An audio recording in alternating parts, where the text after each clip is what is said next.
Welcome to Mod My Mazda 3, where we're going to take Moose's daily driver from boring to badass.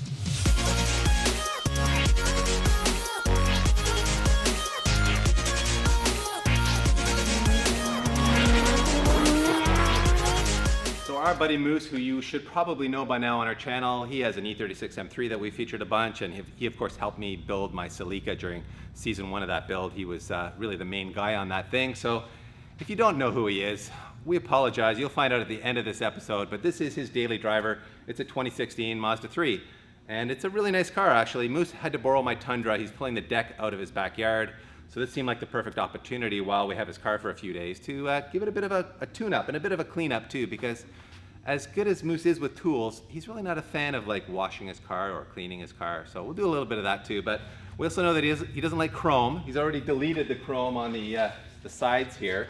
He's put black vinyl on that, so we'll probably delete a little bit more of the chrome, maybe debadge it as well, because I know in the past he's always debadged his cars. But mostly we're just going to make it a nicer daily driver, a cooler looking daily driver. So we'll do the usual wheel and tire, lower it, and maybe add a little bit of sound and performance as well. For starters, we are going to install this MZ style front chimp spoiler, which we sourced from J-Spec Performance. Lap, our friend there, did us a big favor by sourcing this in the rear spoiler, because this stuff was hard to find, actually, at least in stock anywhere, because we ordered all this stuff kind of last minute when we saw this opening where we're going to have Moose's car for a few days. So thank you, Lap and J-Spec Performance, for sourcing these for us. This looks like it's made of ABS plastic, which is actually a good thing, because it means it's quite flexible and also very strong, like quite tough. So if it's ever, if Moose like bottoms it out somewhere, I think it'll survive that quite well. Looks like a very simple install, just some self-tapping screws and a bit of 3M tape here, and we should be good to go. So let's see how this fits up, because you never know with these types of spoilers how they'll fit the factory bumper. So we've just clipped the front lip on here with the attachment points on each end using a factory wheel well liner clip to hold it in place. Fit up quite well. So yeah, it looks like it's good. Yeah, it does fit well. So, and I like the way it just lowers the front chin a couple inches. It's very subtle, isn't it? Yeah. So to fit these self-tappers in, we could just like force them in, but I think it makes sense just to drill a very small pilot hole first, just to ease the insulation so we're not like flexing everything. So quick hole in with the self-tappers and we should be good to go.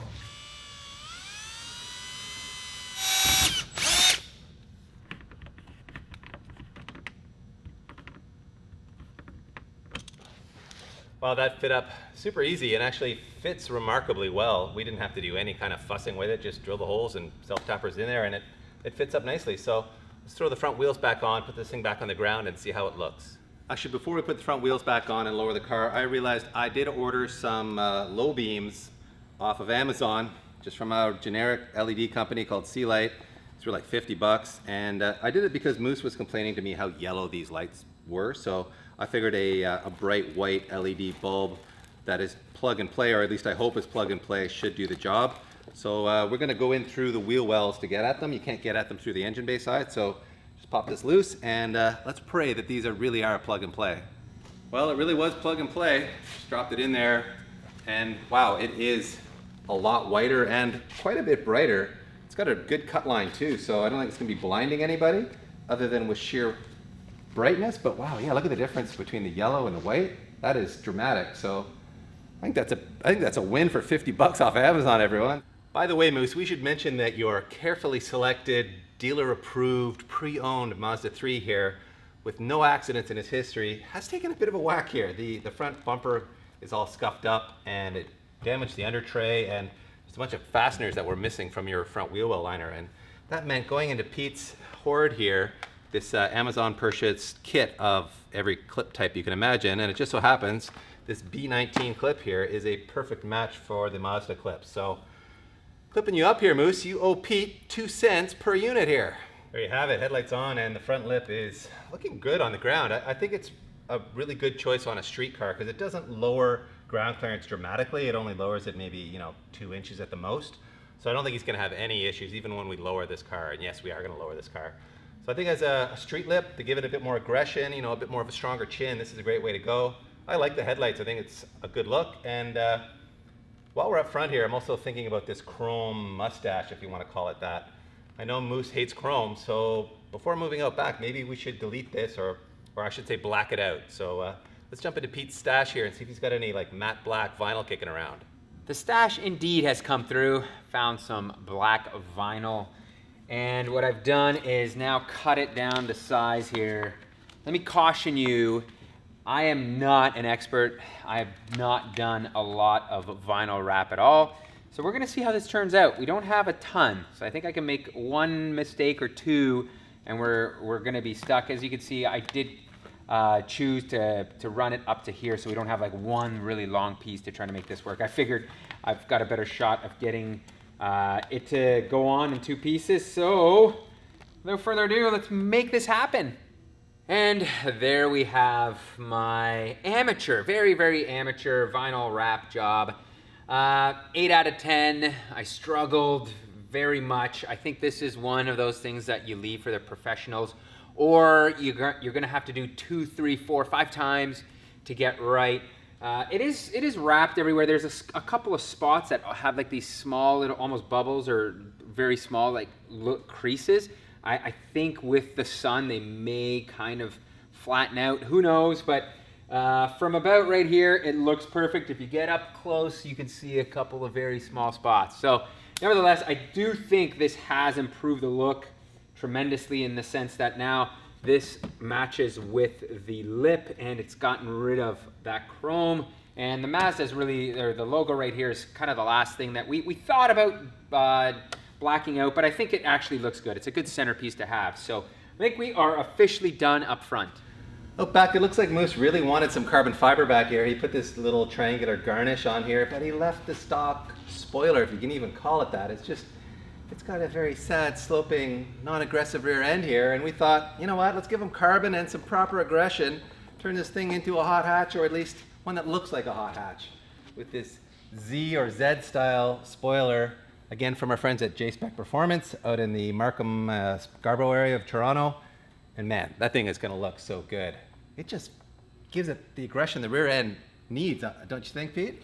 I do, yeah. I personally would have painted this area here. Like the end cap sort of idea? idea? Yeah, the end caps, and then leave that carbon fiber. Yeah, it would but blend a bit more. We're working on a schedule here. Yeah. So he wants carbon, we're giving him all the carbon. You're right, so, you're right. Hopefully this is a bolt-on installation. I can see this thing is really nicely made, by the way. Like, look at the quality of this underside of it.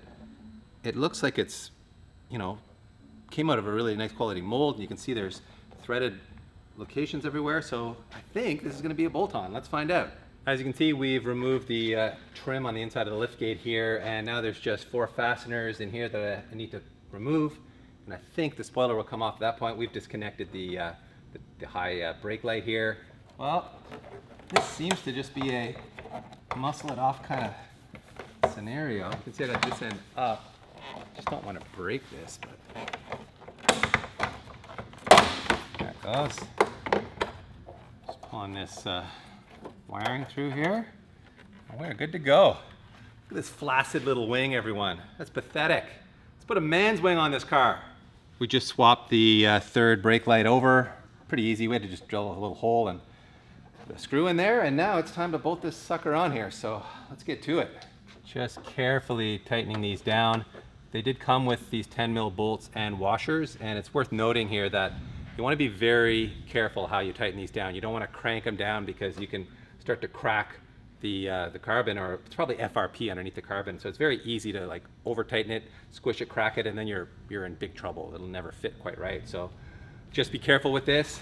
And Moose, I apologize in advance if I crack your fancy spoiler, which I should mention, this only cost, I think its list price is $490 Canadian through jspecperformance.com, and you know, in US dollars that's maybe around 300 bucks. So I think very affordable for what is a really nice piece. Like, if you look at the quality of the carbon here, it's really nice. Like, it's well finished. There's no pulls in the weave. The clear coat's really well done, and I mean, look at the finished product, Pete. It looks nice. It's got like that, like Focus RS, you know, proper hot hatch profile to it now. So pretty pumped on that.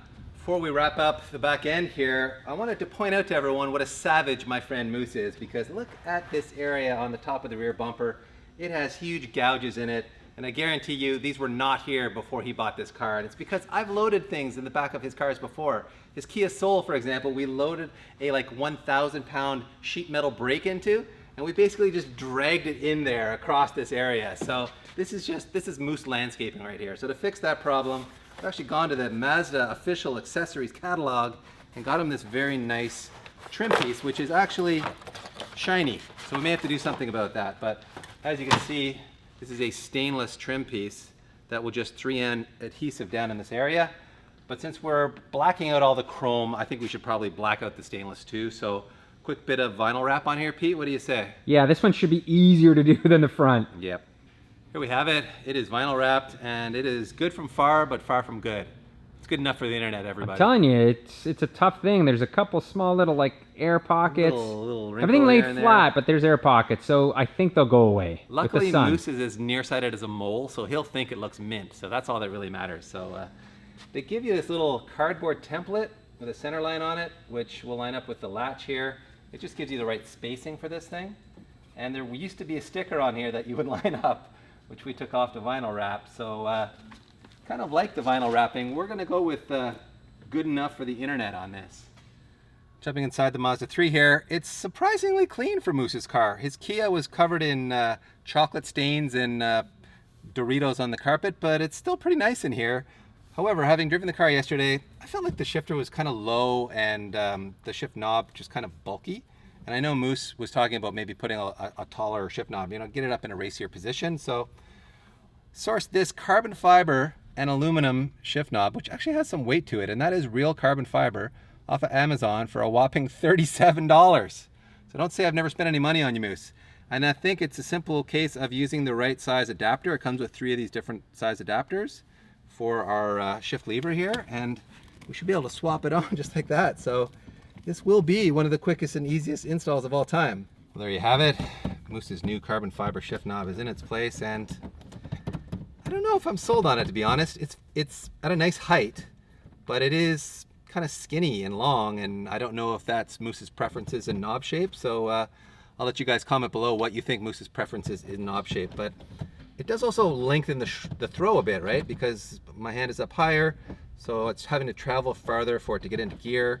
And this is a really nice shifting gearbox, and the stock knob being down lower, it does feel like a shorter throw, and it's weightier too, so it kind of falls into gear a little easier than this. But ultimately, it's going to come down to driver preference. So I guess we'll find out next episode what Moose thinks of this. Since we're talking about Moose's knob preferences here, now seems like the perfect time to make this very important pubic announcement. That's right, everyone. Today's episode is in partnership with Manscaped.com, who have sent us this perfect package 3.0, which we know Moose is going to make very good use of because, let's face it, pretty sure he's a hairy fella. This is their 3.0 lawn mower. It's got their 3rd generation latest technology in it. It is waterproof, so you can use it in the shower, or in cases like Moose where you've got severe hyperhidrosis, this will still get the job done. And as you can see, it's got this white ceramic blade on here. This is actually a soft ceramic blade, which makes it very safe to use. You shouldn't have any of those nicks or cuts you might get if you're using a less sophisticated trimmer. So Moose, you're gonna be sheared as smooth as a sheep down there, and you're not gonna have any nicks and cuts for a change. Once you've cleaned yourself up down there, it's worth mentioning that this kit also comes with several lotions, including this Crop Preserver, which is a ball deodorant.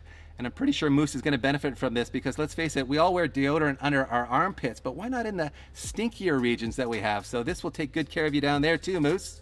And there you have it, guys. If you jump onto manscape.com and use promo code SPEED20, you'll get 20% off this whole package. And if you sign up for their subscription service, you'll get a fresh blade in the mail every 3 months, and you get these complimentary anti-chafing boxer briefs and a travel bag. So remember, guys, just like Moose's mom always tells me, if you trim the hedges, the tree stands taller. Nobody I know needs these WeatherTech floor liners more than my man Moose because, well, he doesn't believe in vacuums or, you know, garbage cans. So his floors get trashed, and these are amazing. They are laser measured, so they fit the floor perfectly in every application. We run them in everything. I've got them in my Tundra, Pete's got them in his Touareg. You know, if you have a daily driver and your mats are getting trashed, you really need these. And we got these through WeatherTech Canada, who ship free anywhere in Canada. And if they have them in stock, typically they show up in between about 2 to 4 business days. And they just fit, as you'll see. You just drop them in here and you're done. They're that easy. Wow, these fit like an absolute glove. They actually have like a little rolled up edge that pinches up over the center tunnel hill so they can't shift around. This is the best fit I've seen so far. So Moose, you're welcome. Your rear garbage shelf is prepared for you. And out back, Of course, your cargo liner is in place as well, also laser measured, so it fits absolutely perfectly. Made of the same really tough, durable material. You can slide lathes in and out of the back now. And even better, I know we added one layer of protection, but now we've added two with this bumper protector from WeatherTech, which snaps on here, so you can roll it up and Velcro it on, or you can remove it if you don't want it. But this is kind of the perfect invention for a man like Moose, because now he can slide 2x4s, mannequins, whatever he wants into the back here, and he's not going to scratch the rear bumper. Well, that is a wrap on episode 1 of Mod My Mazda 3, everyone, and I'm pretty stoked on the cosmetic changes that we've made today, but don't worry, we are called Speed Academy, so we are going to add some performance to this thing coming at you in episode 2, including obviously an intake system, wheels and tires, coilovers, and even a cool little device called a sprint booster, which is going to address maybe my only real gripe with this car's performance on the street. So excited to share this all with you in episode 2, so stay tuned for all that. You'll even see the Moose and get his full reaction on what he thinks we've done to his car. Moose has just rolled into the driveway here, so he's going to be making his glorious entrance any moment now, and I'm pretty sure he's going to be surprised.